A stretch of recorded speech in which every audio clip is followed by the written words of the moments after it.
Assalamualaikum warahmatullahi wabarakatuh. Kiwari geus kabuktian dina dawuhan Pangeran, bakal bukti karukesakan di darat jeung di lautan.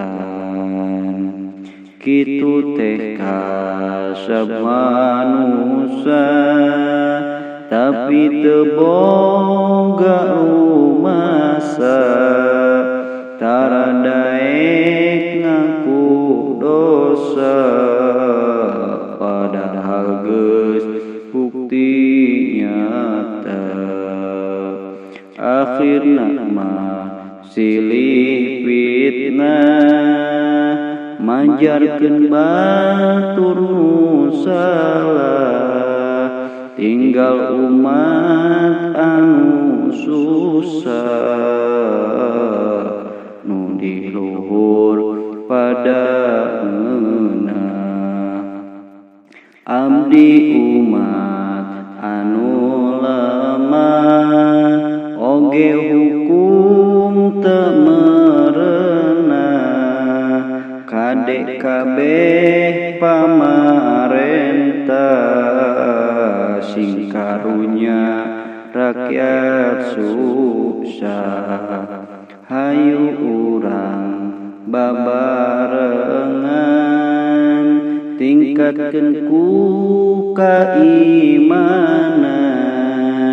dibarengan katakwaan, tentu aya keamanan. Komo di luhur rumasa, Bapa jadi teh usaha, kabeh rakyat arusaha, bela anti pupasea. Batur dulur teu alakur, ngabela bapa di luhur, tapi bapa teu jalujur, jadi negara teh hancur, jadi negara